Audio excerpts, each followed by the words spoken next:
Mirchi Bangla originals, আসল গল্পের আড্ডা।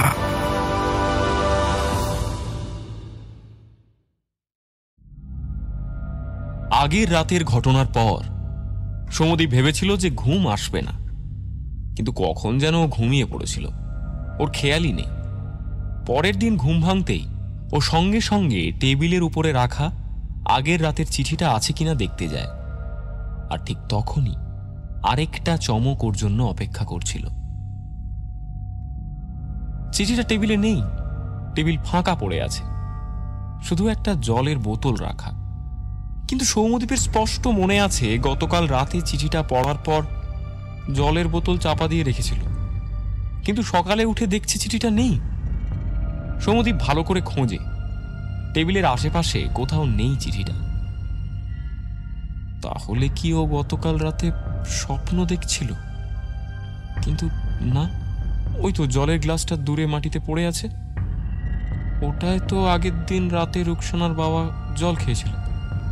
সৌমদীপের মাথাটা ব্যথা করছে, আর গতকাল রাতে রুকসানার বাবার কথাগুলো ওর মনে পড়ছে।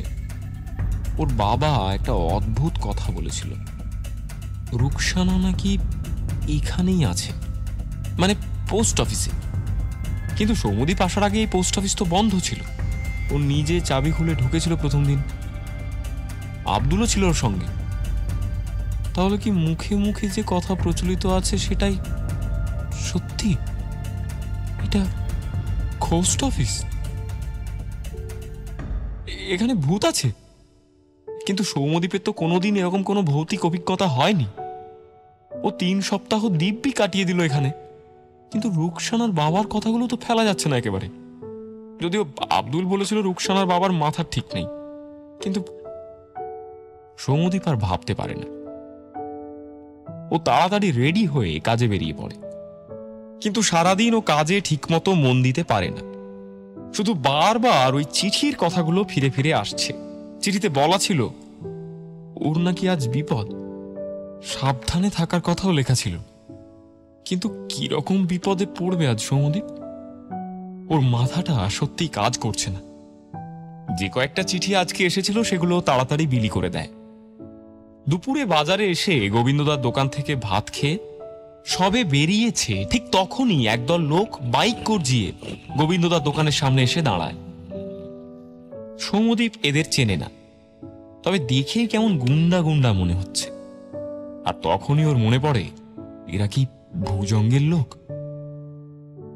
গতকাল সৌমদীপের যাওয়ার কথা ছিল, কিন্তু ও যায়নি, সেজন্যই কি লোক পাঠিয়েছে? সৌমদীপ তটস্থ হয়ে দাঁড়িয়ে পড়ে। বাইকগুলো গোল গোল করে ঘুরে সৌমদীপকে ঘিরে ফেলে চারপাশ দিয়ে। তারপর ওই বাইক আরোহীর একজন সৌমদীপের দিকে তাকিয়ে বলে, তুই সৌমদীপ? সৌমদীপের ভয় করছে না এমনটা নয়, তবে যথেষ্ট স্থির হয়ে ও উত্তর দেয়, হ্যাঁ।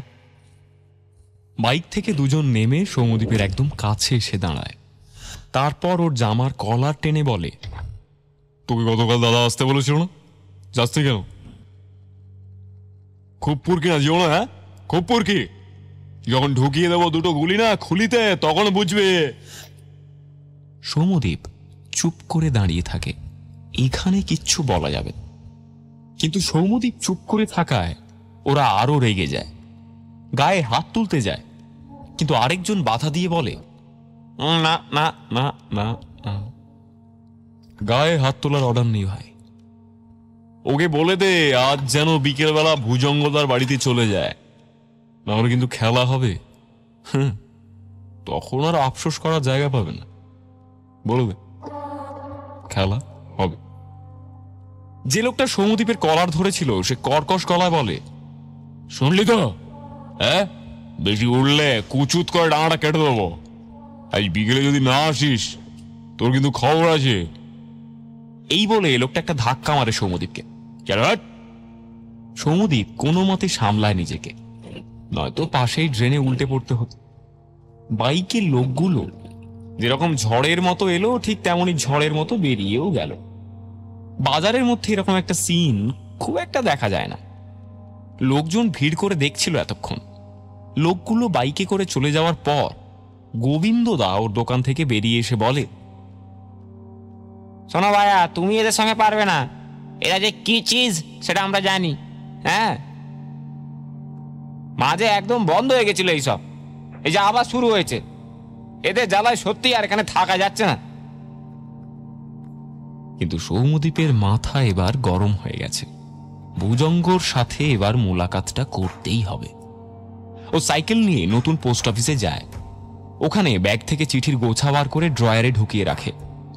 তারপর আব্দুলকে একটা ফোন করে, কিন্তু আব্দুলের ফোন রিং হয় না। এবার সৌম্যদীপ ঠিক করে নেয় যে ও ভুজঙ্গের কাছে যাবে না, সে যাই হয়ে যাক। এইসব লোকজনদের পাত্তা দিলে এরা আরো মাথায় চেপে বসবে।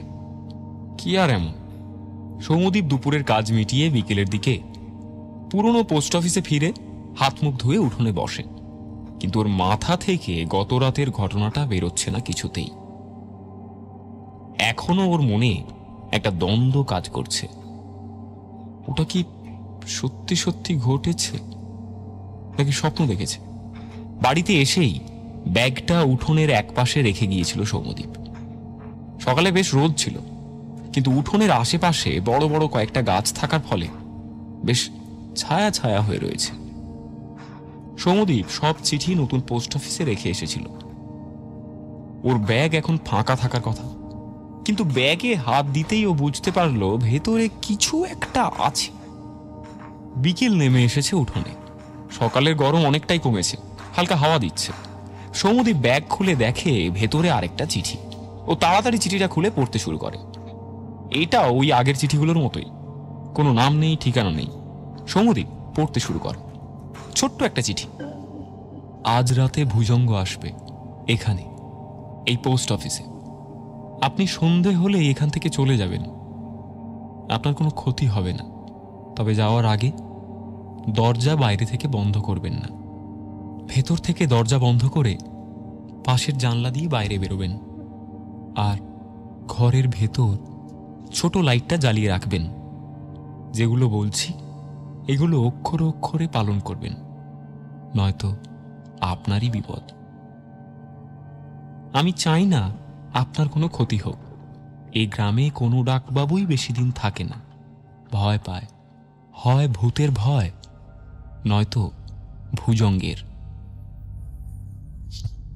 যাই হোক, আমি কে আপনি এখনো হয়তো বুঝতে পারেননি, আর আশা করি পারবেনও না। তবে কাল সকালে এই পোস্ট অফিসে পুলিশ আসবে। তখন আপনি শুধু একবার ওই পেছনের দিকে যে জমিটা রয়েছে ওখানটা ঘুরতে বলবেন। মনে করে এটা করবেন কিন্তু। ব্যাস এইটুকুই লেখা। সৌম্যদীপ কিছুতেই বুঝতে পারছে না ওর কাছে এই অনামী চিঠিগুলো কি করে আসছে। এটা কিসের ইঙ্গিত? আর ওকে আজ পালাতেই বা বলল কেন? সৌম্যদীপ একবার ভাবে যে না, ও কেন এই চিঠিতে যা লেখা আছে তা মানবে। কিন্তু পর মুহূর্তে ওর মন বলে চিঠিতে যা বলা হয়েছে তা যেন মেনে চলা হয়। কোনো কারণ নেই, কিন্তু মানুষের মন বড়ই গন্ডগোলের। কখন যে কি হয়, সবকিছুকে যুক্তি কাঠামোয় ফেলার চেষ্টা করলেও অনেক কিছুই এমন ঘটে যার কোনো সঠিক বিশ্লেষণ পাওয়া যায় না। এই চিঠির ব্যাপারটাও খানিকটা তাই। সৌম্যদীপ চিঠিটা ভাঁজ করে ব্যাগে রাখে এবং এটাও জানে যে ব্যাগ থেকে এই চিঠিটা আগের চিঠিগুলোর মতোই ভ্যানিশ হয়ে যাবে। সৌম্যদীপ হাত ঘড়িটাতে সময় দেখে, বিকেল 5:15। সন্ধে হতে দেরি আছে। সূর্য অস্ত যাচ্ছে দূরে গাছের আড়ালে। 6টার আগে সন্ধে হবে না। ও মোবাইলটা বার করে আব্দুলকে ফোন করে। হ্যালো আব্দুল, হ্যাঁ বলছি, আজকে সন্ধেবেলা বাজারে দেখা করতে পারবে? আব্দুল মোবাইলের ওপাশ থেকে উত্তর দেয়, হ্যাঁ বাবু, খুব পারবো। হ্যাঁ, সন্ধ্যে 7টা নাগাদ গোবিন্দদার দোকানে যাচ্ছি। সৌম্যদীপ ফোন রেখে দেয়। আব্দুলকে জানানো প্রয়োজন সবটা। চিঠিতে ঠিক যে রকমটা লেখা ছিল সৌম্যদীপ তা অক্ষরে অক্ষরে পালন করল। সন্ধে নামতে না নামতেই দরজা ভেতর থেকে বন্ধ করে দিল। তারপর যে জানলার পাল্লা ভাঙা সেটা দিয়ে পোস্ট অফিসের বাইরে বেরিয়ে এলো। হাত ঘড়িতে সময় দেখল সন্ধে 6:05। ঘরের ছোট আলোটাও জ্বালিয়ে রেখে এসেছে। বাইরে থেকে কেউ দেখলে তার মনে হবে ভেতরে কেউ একটা রয়েছে। কিন্তু এটা যে কেন করতে বলা হয়েছে তা বুঝতে পারছে না সৌম্যদীপ। ও যখন বাজারে এসে পৌঁছলো তখন 6:30। সন্ধে নাগাদ বাজারের চায়ের দোকানগুলোতে টুকটাক লোকজন থাকে। এমনিতে ছোট এলাকা, তবে এখানকার মানুষেরা খুব আন্তরিক। সৌম্যদীপ গোবিন্দদার দোকানের সামনে যেতেই ওখানে আব্দুলকে দেখতে পেল। সৌম্যদীপ পুরো ঘটনাটা আব্দুলকে বলল। রাতের চিঠি, সেখানে সাবধান বার্তা, তারপর দুপুরে ভুজঙ্গের দলবলের থ্রেট, সেখান থেকে পোস্ট অফিসে ফিরে আবার আরেকটা চিঠি পাওয়া। আর চিঠিতে যেরকম নির্দেশ দেওয়া ছিল ও সবটাই আব্দুলকে জানায়। আব্দুল মন দিয়ে পুরোটা শোনে, তারপর ঘাড় নেড়ে বলে, ব্যাপারটা ঠিক লাগছে না। তবে আমি গাঁয়ের মানুষ, এই চিঠি কোনো মানুষের কাজ বলে তো মনে হচ্ছে না। এই অলৌকিক ঘটনা। তবে ওখানে তো লেখা ছিল যে আপনার কোনো ক্ষতি হবে না, তাই না? সৌম্যদীপ উত্তর দেয়, হ্যাঁ, দুটো চিঠিতেই আমাকে সাবধান করা হয়েছে, আর এও বলা হয়েছে যে আমার ক্ষতি সে চায় না। তবে এই চিঠি যিনি লিখেছেন উনি আমাকে চেনেন, জানেন। সবকটা চিঠি আমাকে উদ্দেশ্য করেই লেখা। আর তাছাড়া এমন অনেক কথা লেখা হয়েছে যা দেখে এও মনে হচ্ছে যে আমাকে উনি ফলো করছেন। মানে সারাদিনে ঘটা এমন কিছু ঘটনার কথা উল্লেখ থাকছে যা যদি কেউ ফলো না করে তাহলে জানা অসম্ভব। যেমন প্রথম দিন যখন ভুজঙ্গের সাথে দেখা হয় তখন তো ফাঁকা রাস্তা, তার উপর তখন দুপুরবেলা, কেউ কোথাও ছিল না, কিন্তু দুপুরের ওই ঘটনার কথা চিঠির লেখক জানে। বুঝতে পারছো ব্যাপারটা আব্দুল? আব্দুল ঘাড় নাড়ে, তারপর বলে, বুঝেছি। তবে আমার যা মনে হচ্ছে এ কোনো মানুষের কাজ নয়। মানুষের কাজ না মানে? কি বলতে চাইছো তুমি? সৌম্যদীপ ভুরু কুঁচকে জিজ্ঞেস করে। আব্দুল কিছুক্ষণ চুপ করে থাকে, তারপর বলে, দেখেন বাবু, এই গ্রামে অনেক গল্প চলে। গল্প যা রটে তার কিছু তো বটে। তো বুঝতেই পারছেন, আমার মনে হচ্ছে যে কোনো মানুষ আপনাকে চিঠিটা লিখছে না, লিখছে অন্য কেউ। আব্দুল কিছুতেই স্পষ্ট করে কিছু বলল না। এদিকে সৌম্যদীপও বুঝতে পারছে না ঠিক মতো। সৌম্যদীপ দীর্ঘশ্বাস ছেড়ে বলে, চলো এক কাপ চা খাই, চলো। আব্দুল আর সৌম্যদীপ একসাথে চা খেতে গেল, কিন্তু চা খেতে খেতে ওরা একটাও কথা বলল না। এদিকে ঘড়ির কাঁটা 7টা থেকে 8টা হয়ে 9টার দিকে এগোতে থাকে। আব্দুল মাঝে ও রিক্সা নিয়ে বেরিয়েছিল প্যাসেঞ্জার নিয়ে। তখন সৌম্যদীপ গোবিন্দদার দোকানের ভেতর বসে টিভি দেখছিল। তবে ঘটনাটা ঘটল যখন, তখন রাত 10:10। টিভিতে অ্যাড দিচ্ছিল, তাই সৌম্যদীপ দোকানের বাইরে বেরোয়। আর ঠিক তখনই ও দেখে ভুজঙ্গ আর ওর চেলারা বাইকে চেপে হুস হুস করে নতুন পোস্ট অফিসের দিকে চলে গেল। পরপর অনেক কটা বাইক। আর সে কি আওয়াজ! সৌম্যদীপ দোকানের সামনে লুকিয়ে দাঁড়িয়ে থাকে। সৌম্যদীপকে আজকে সন্ধ্যেই যেতে বলা হয়েছিল, কিন্তু ও আজকেও যায়নি।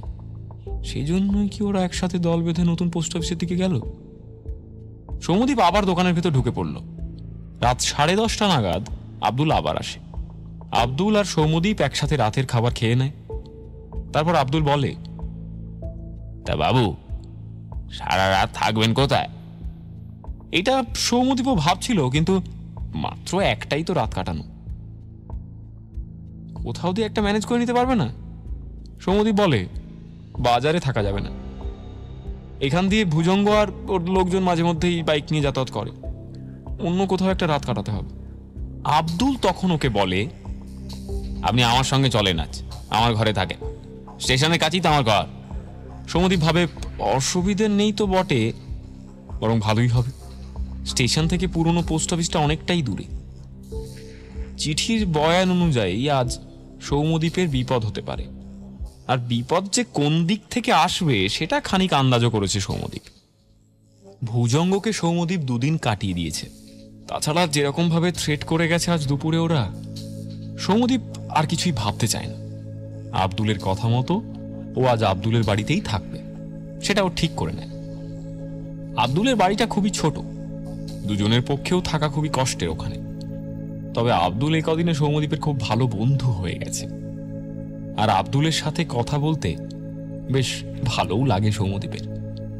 কিন্তু এই চিঠির মানে এখনো স্পষ্ট বোঝা যাচ্ছে না। সেই নিয়ে অনেক রাত অবধি সৌম্যদীপ আর আব্দুল নিজেদের মধ্যে কথা বলে। তবে আসল ঘটনা ঘটল রাত 12:30টার সময়। স্টেশন চত্বরে আব্দুলের বাড়ি, তাই মাঝে মধ্যেই দূরপাল্লার ট্রেনের শব্দ শোনা যাচ্ছে। এলাকাটা খুব একটা শুনশান না, মানে এতদিনের পুরনো পোস্ট অফিসে থাকতে থাকতে সৌম্যদীপের অভ্যেস হয়ে গিয়েছিল নিস্তব্ধতার সঙ্গে। তাই এখন বারবার এই ট্রেনের আওয়াজ শুনে বিরক্তই লাগছে। তবে ঠিক রাত 12:30টার সময় আব্দুলের বাড়ির দরজায় কারা যেন কড়া নাড়তে শুরু করে, আর কয়েকজন লোক একসাথে ডাকতে থাকে, আব্দুল, এই আব্দুল, এই ঘোস্ট অফিসে আবার আগুন লেগেছে। এই আব্দুল, দরজা খোল। আব্দুল, কিরে আব্দুল, কথা কানে আছে নি? শিগগিরি আয়। আরে তোর ডাক বাবু তো ভিতরে আছে, ডাক বাবুকে বাঁচাতে হবে। চল রে আব্দুল। আরে ভুজঙ্গ নাকি গেছিল ঘোস্ট অফিসে। কই রে তুই? রে ঘুমলি নাকি রে? ঘোস্ট অফিসে বাঁচাতে হবে রে। আব্দুল দরজা খোলে, কিন্তু দরজা খোলা মাত্র ভেতরে সৌম্যদীপকে দেখে যারা ডাকতে এসেছিল তারাও খানিক ভড়কে গেছে। তারা আমতা আমতা করে বলে, এ কি, আপনি এখানে? তাহলে ঘোস্ট অফিসে আগুন লাগলো যে, আপনি তখন ওখানে ছিলেন না? সৌম্যদীপ ঘাড় নেড়ে উত্তর দেয়, না। ওরা নিজেদের মধ্যে কথা বলতে শুরু করে, তাহলে বেটা ভুজঙ্গ এবার একা মরবে, বেশ হবে। হ্যাঁ, বড্ড জ্বালিয়েছিল ওর, এরাও মৃত্যু হয় সাজে। এই বলে লোকগুলো বেরিয়ে গেল। সৌম্যদীপের মাথা ঘুরছে, মানেটা কি?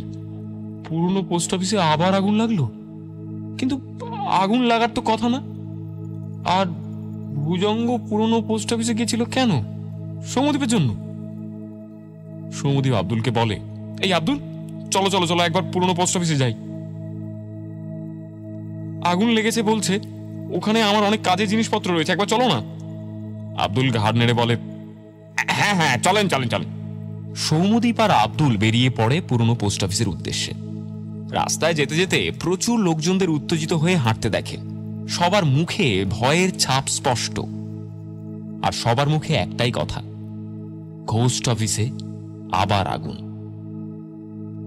তবে এরকম উত্তেজিত ভয়ার্ত কণ্ঠের মাঝে মধ্যেই কেউ কেউ বলে উঠছে, এই শুনলাম নাকি ওখানে ভুজঙ্গ গেছিল। কি রে, কি বলছিস? ওখানে গেছিল?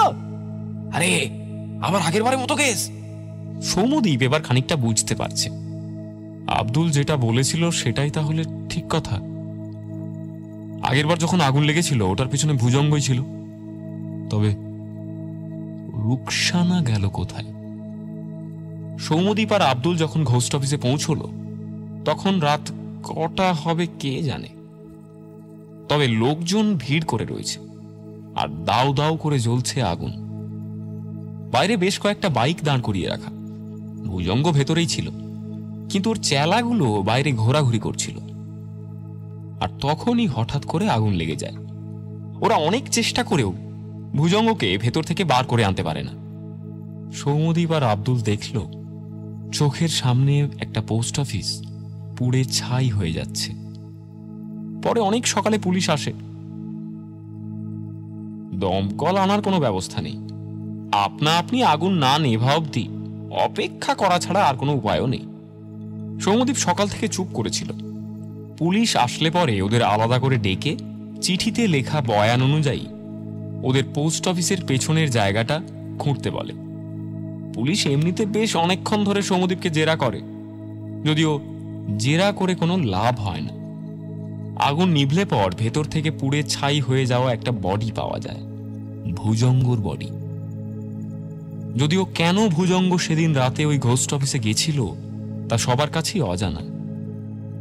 তবে সৌম্যদীপ জানে ওকে খুঁজতেই ভুজঙ্গ এসেছিল। তবে সে কথা পুলিশকে আর ও জানায়নি। এই ঘটনার দুদিন পরের কথা। পুলিশের লোকজন এসে পোস্ট অফিসের পেছনে ওই ফাঁকা জায়গাটা খুঁড়ল। আর ওই জায়গাটা খুঁড়তেই প্লাস্টিকে মোড়া একটা কঙ্কাল দেখতে পাওয়া গেল। ওটা কার কঙ্কাল তা সবাই বুঝতে পারছিল। কঙ্কালটা রুকসানা। যদিও ফরেনসিকের জন্য সেই কঙ্কালটাকে শহরে পাঠানো হলো।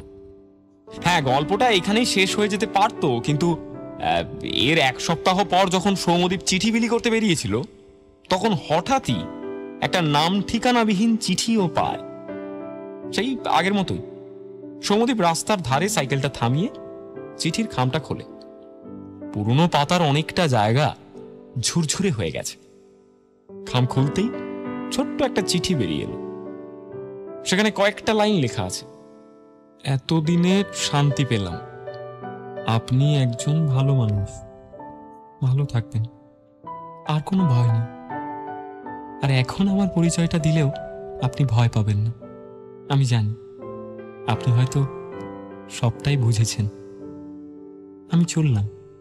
ইতি, রুকসানা। চিঠি পড়া শেষ করে সৌম্যদীপ চিঠিটা খামে ঢুকিয়ে রাখে।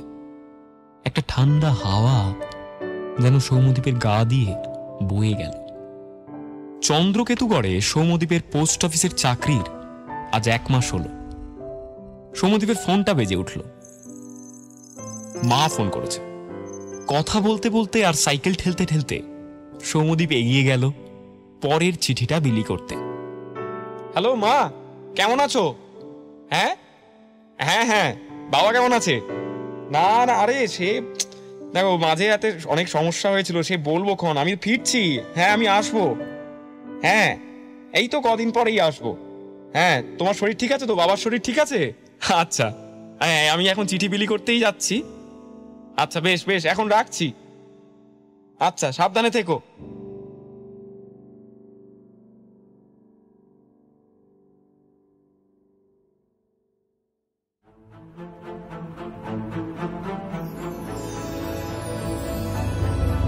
মির্চি বাংলা অরিজিনালস, আসল গল্পের আড্ডা।